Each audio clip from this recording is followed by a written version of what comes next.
JNU में देशद्रोह वाले प्रदर्शन के मुख्य आरोपी उमर खालिद और दूसरे आरोपी अनिर्बान ने आखिरकार देर रात सरेंडर कर दिया। दोनों आरोपी जेएनयू कैंपस से एक प्राइवेट सिक्योरिटी गाड़ी में बैठकर बाहर निकले और वसंत विहार पुलिस के सामने आत्मसमर्पण कर दिया। जेएनयू में उमर और अनिर्बान के सरेंडर को लेकर हाई वोल्टेज ड्रामा चला।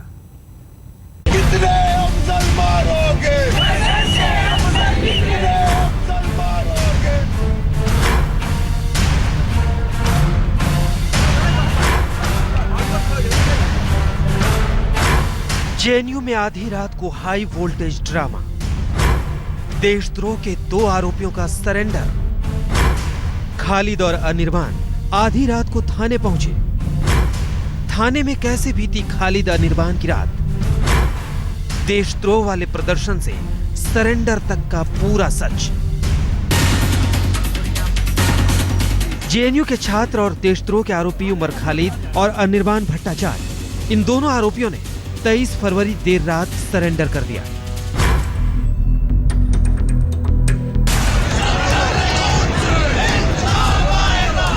जेएनयू में जिस देशद्रोह वाले प्रदर्शन को लेकर पूरे देश में हंगामा मचा था, उसके आरोपियों ने पुलिस के सामने सरेंडर कर दिया।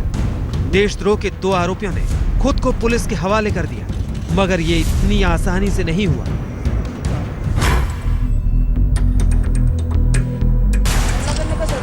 जेएनयू कैंपस में 23 फरवरी की रात करीब 11:25 पर देशद्रोह के आरोपी उमर खालिद और अनिर्बान भट्टाचार्य कई छात्रों के साथ कैंपस से बाहर निकलकर सरेंडर की तैयारी करने लगे। उमर और अनिर्बान के साथ छात्रों की भीड़ भी पैदल चलते हुए जेएनयू कैंपस से बाहर आने लगी। People outside have to carry on the struggle. We'll be fighting from inside.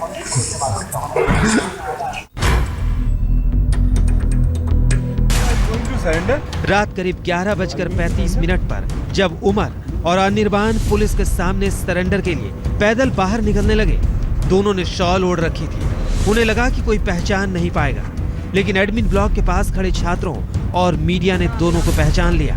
इसके बाद उन्होंने अपना प्लान बदल लिया।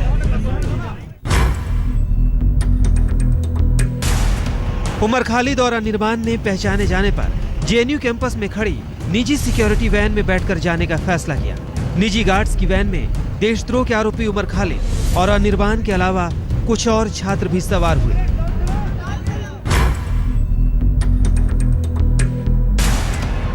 तेईस फरवरी की रात 11:45 पर निजी सिक्योरिटी वैन में सवार आरोपी वसंत विहार थाने के लिए निकल गए। वहीं मीडिया की गाड़ियों को मानव श्रृंखला बनाकर जेएनयू कैंपस में ही रोक दिया गया। खालिद के समर्थक छात्रों ने मीडिया वालों को आगे जाने नहीं दिया। इसी दौरान उमर खालिद और अनिर्बान निजी गार्ड्स वाली वैन में सवार होकर जेएनयू कैंपस से वसंत विहार थाने के लिए निकल गए। रात का अंधेरा और प्राइवेट सुरक्षा एजेंसी के वाहन में बड़े ही गुपचुप तरीके से उमर और अनिर्बान दोनों सरेंडर के लिए निकल ही रहे थे कि कैमरों की रोशनी में आने के बाद दोनों ने अपने मुंह पर ताला लगा लिया और कुछ भी नहीं बोले कि वो कहां जा रहे हैं, जबकि वो सरेंडर के लिए निकल रहे थे। इन सब के बीच सभी स्टूडेंट्स ने रास्ता रोक लिया ताकि कोई भी कैमरा उनका फॉलो अप न कर सके। ये सब कुछ ड्रामा उनके सरेंडर के लिए ही तो था। रात करीब 11:55 पर उमर और अनिर्बान ने वसंत विहार थाने में सरेंडर कर दिया। देखा एडमिन ब्लॉक से इन लोगों को ग्रुप 4 की सुमो गाड़ी में, व्हाइट कलर की सुमो गाड़ी में जिसपे येलो स्टिकर लगे हुए थे, उसमें अरविंद को और उमर खालिद को लेके आए हैं यहाँ पे। अरविंद और उमर खालिद ही आए हैं यहाँ पे और वो ग्रुप 4 सिक्योरिटी में लेके आए हैं। कोई पुलिस की गाड़ी नहीं थी। यहाँ आके उन्होंने हैंड ओवर किया है इनको और गाड़ी चली गई यहाँ से। वसंत विहार थाने में भारी पुलिस बल की मौजूदगी के बावजूद छात्रों की भीड़ वहां जुटने लगी। इसलिए सुरक्षा के मद्देनजर देशद्रोह के दोनों आरोपी उमर खालिद और अनिर्बान भट्टाचार्य को पुलिस आरकेपुरम थाने ले गई और इसी के साथ देशद्रोह के मामले में उमर के सरेंडर और गिरफ्तारी का सस्पेंस खत्म हो गया। मगर सरेंडर के लिए तैयार होने की ये दास्तां भी काफी दिलचस्प है। शिवेंद्र श्रीवास्तव, रजत सिंह, आतिर खान और तंसीम हैदर के साथ राम किंकर सिंह, दिल्ली, आज तक। तो कैसे उमर तैयार हुआ सरेंडर करने के लिए, ये आपको आगे दिखाएंगे। लेकिन इस वक्त हमारे संवाददाता हमारे साथ मौजूद है आर.के. पुरम थाने से, हमारे साथ शिवेंद्र श्रीवास्तव मौजूद हैं, साथ ही जेएनयू कैंपस के बाहर से रजत सिंह हमारे साथ इस वक्त मौजूद हैं। पहले रुक करेंगे शिवेंद्र का। शिवेंद्र, अहम बात यह कि देर रात सरेंडर किया, पूरी स्ट्रैटेजी के साथ सरेंडर किया, लेकिन अब आज के दिन में पेशी कब तक होनी है और पूछताछ में अब तक क्या कुछ सामने आया?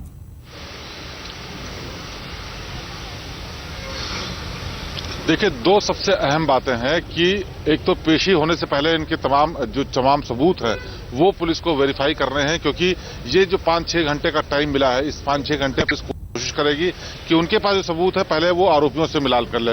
यानी कि जो पूछताछ हुई है वो दो चीजों पे सबसे ज्यादा हुई है। एक तो जो वीडियो में जिस तरह का बयान दिख रहे हैं उन बयानों को वेरीफाई किया गया और इन लोगों का मौखिक रूप से क्या कहना है ये बातचीत की गई। इसके लिए आला अधिकारी पिछले 5-6 घंटे से इन दोनों से, अनिर्बान और खालिद दोनों से बातचीत कर रहे हैं और उनसे बातचीत करके जानने की कोशिश हुई कि आखिरकार इनका क्या रोल था और उनका मकसद क्या था इतनी इसके नारेबाजी करने का और इस तरह का हरकत करने का।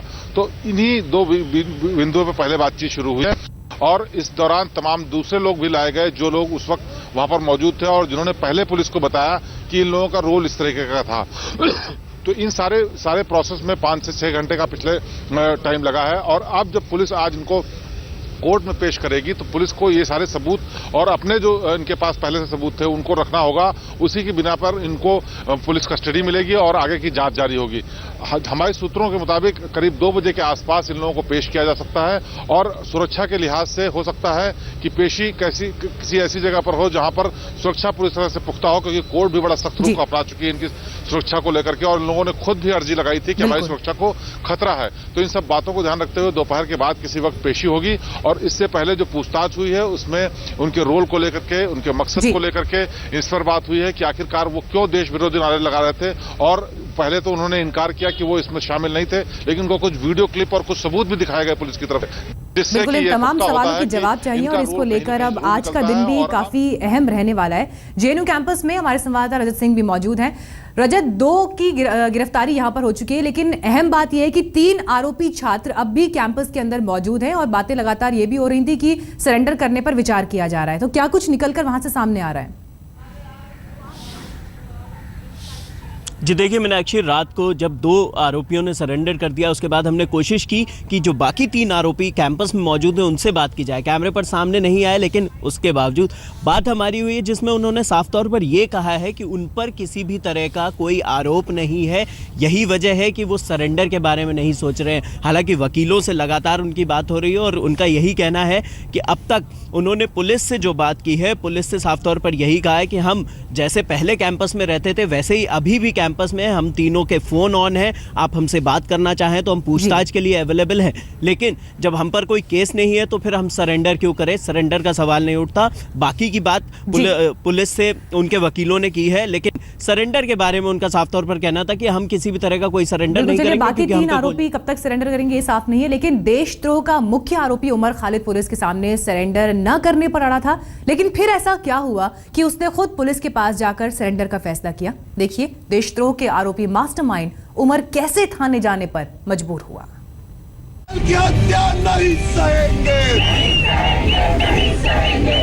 आतंकी अफजल गुरु के समर्थन में नारेबाजी,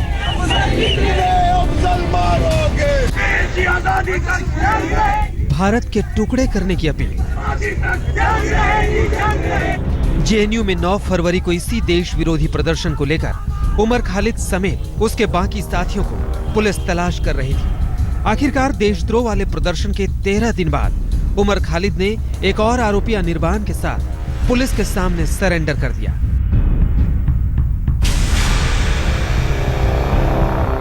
9 फरवरी से लेकर 23 फरवरी तक इस मामले को लेकर जेएनयू अखाड़ा बना रहा। 9 फरवरी को जेएनयू कैंपस में अफजल गुरु के समर्थन में खालिद ने देशद्रोह वाला प्रदर्शन आयोजित किया था। 11 फरवरी को उसने कैंपस में केंद्र सरकार के खिलाफ नारेबाजी की। करीब 10 दिनों तक फरार रहने के बाद 21 फरवरी को वो जेएनयू कैंपस वापस लौटा और सरेंडर करने के बजाय वो धरने पर बैठ गया। मगर 23 फरवरी की रात अनिर्बान के साथ वसंत विहार थाने में सरेंडर कर दिया। मुझे अपने बारे में ऐसी बातें दरअसल उमर खालिद की गिरफ्तारी को लेकर दिल्ली पुलिस 21 फरवरी से ही कोशिशें कर रही थी। लेकिन उमर और उसके आरोपी साथी कैंपस में पुलिस के घुसने का विरोध कर रहे थे। लिहाजा छात्रों की मांग को देखते हुए वाइस चांसलर ने भी पुलिस को अंदर जाने की इजाजत नहीं दी। इसी बीच उमर ने हाई कोर्ट में अपील की। उसने पुलिस की बजाय अदालत के सामने सरेंडर की परमिशन मांगी, मगर हाई कोर्ट की सख्ती के बाद देशद्रोह के आरोपी सरेंडर करने पर मजबूर हो गए। 23 फरवरी की शाम हाई कोर्ट ने खालिद की याचिका पर कहा कि उन्हें पुलिस के सामने ही सरेंडर करना होगा।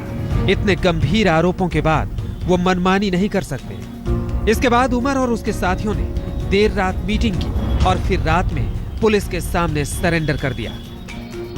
11:45 पर पश्चिमाबाद के इसी गेट पर उमर खालिद, अनिर्बान भट्टाचार्य को जेएनयू सिक्योरिटी की ग्रुप 4 की गाड़ी में यहाँ तक लाया जाता है और उसके बाद गाड़ी उनको बाहर ले जाती है और बाहर ले जाकर जो पुलिस टीमें पहले से तैनात थी उनके हवाले कर दिया जाता है, सरेंडर कर दिया जाता है।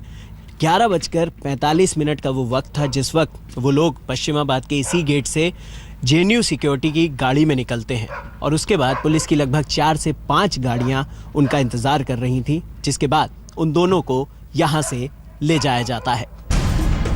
हाई कोर्ट की सख्ती के बीच दिल्ली पुलिस ने देशद्रोह वाले मामले पर रिपोर्ट तैयार की है। इसमें कन्हैया समेत उमर खालिद को आरोपी बनाया गया है। पुलिस ने देशद्रोह के 8 आरोपियों की मौजूदगी में 28 आपत्तिजनक नारे लगाने का जिक्र किया है। रिपोर्ट में कन्हैया और उमर समेत 8 आरोपियों को देशद्रोही नारेबाजी में शामिल पाया गया। पुलिस के मुताबिक कार्यक्रम की मंजूरी रद्द होने के बावजूद 8 आरोपियों ने प्रदर्शन किया। पुलिस ने देशद्रोह मामले में खालिद समेत 8 आरोपियों के खिलाफ पुख्ता सबूत होने का दावा किया है। हाई कोर्ट की सख्ती और पुलिस की रिपोर्ट के बाद गिरफ्तारी को लेकर बढ़ते दबाव के बीच देशद्रोह के 2 आरोपी उमर खालिद और अनिर्बान को पुलिस के सामने सरेंडर करना पड़ा। शिवेंद्र श्रीवास्तव, रजत सिंह, आतिर खान और तंसीम हैदर के साथ रामकिंकर सिंह, दिल्ली आज तक। देशद्रोह के आरोपी उमर खालिद और अनिर्बान को कड़ी सुरक्षा में रखा गया है। आधी रात को पुलिस ने दोनों को कुछ देर के लिए वसंत विहार थाने में रखा, मगर कुछ देर में दोनों को आरके पुरम थाने में शिफ्ट कर दिया गया। देशद्रोह के आरोपी उमर खालिद और अनिर्बान को लेकर दिल्ली पुलिस ने सुरक्षा के इंतजाम बेहद कड़े कर दिए। 23-24 फरवरी की रात जब उमर और अनिर्बान ने थाने में सरेंडर किया तो पुलिस ने वसंत विहार थाने की बैरिकेडिंग कर दी। रस्सियां लगाकर थाने के अंदर जाने वाले रास्तों को ब्लॉक कर दिया और करीब आधे घंटे में दोनों आरोपियों को दूसरे थाने में शिफ्ट कर दिया। पुलिस के सामने सरेंडर करने वाले उमर और अनिर्बान को पहले वसंत विहार थाने में ही रखा गया, मगर छात्रों की बढ़ती भीड़ के मद्देनजर पुलिस को सुरक्षा का खतरा महसूस हुआ। इसके बाद दोनों को कड़ी सुरक्षा के बीच आरके पुरम थाने में रखा गया। वसंत विहार थाने में देर रात तक कई छात्रों की भीड़ जुटी रही, जिसे देखते हुए पुलिस ने थाने का गेट तक बंद कर दिया। जेएनयू में देश विरोधी नारों के आरोप में गिरफ्तार किए गए दोनों छात्रों को फिलहाल कैंपस से निकालने के बाद यहां पर भारी सुरक्षा के बीच आरके पुरम पुलिस स्टेशन लाया गया है। हम आपको दिखाना चाहेंगे, यहां से भी काफी दूर है पुलिस स्टेशन, लेकिन सुरक्षा के लिहाज से यहां पहले ही काफी बैरिकेड कर दिया गया है। वसंत विहार थाने के बाद जब उमर खालिद और अनिर्बान भट्टाचार्य से पूछताछ शुरू हुई तो पुलिस को लगा कि छात्रों की भीड़ उनके समर्थन में थाने का घेराव कर सकती है, इसलिए फौरन दोनों को लेकर साउथ कैंपस में आरके पुरम थाने पहुंचा दिया गया। यहां थाने का गेट बंद कर दिया गया और बाहर भारी पुलिस बल तैनात कर दिया गया। फिर लगभग 11:15 बजे मंगलवार को वो पुलिस के सामने पेश हुए और फिर उनको आरके पुरम पुलिस स्टेशन की बिल्डिंग में रखा गया, जो कि ठीक साउथ कैंपस पुलिस स्टेशन की बिल्डिंग के साथ। उनकी सुरक्षा के लिए कड़े सुरक्षा इंतजाम किए गए, क्योंकि जो कन्हैया कुमार के साथ पटियाला हाउस कोर्ट में हुआ था वो उनके साथ ना हो जाए, ये सुनिश्चित किया गया कि उनकी सुरक्षा के पुख्ता इंतजाम किए जाए। दिल्ली पुलिस ने एहतियात के तौर पर उमर और अनिर्बान का मेडिकल टेस्ट अस्पताल के बजाय थाने में ही कराया। देशद्रोह के आरोपी कन्हैया कुमार पर हमले के बाद उमर और अनिर्बान को बेहद कड़े सुरक्षा इंतजामों के बीच रखा गया है। शिवेंद्र श्रीवास्तव, रजत सिंह, आतिर खान और तंसीम हैदर के साथ रामकिंकर सिंह, दिल्ली आज तक। जाट आरक्षण को लेकर जिस तरीके से हंगामा हुआ, उस पर एक उच्च स्तरीय बैठक चल रही है अभी। पीएम के साथ गृह मंत्री की बैठक चल रही है।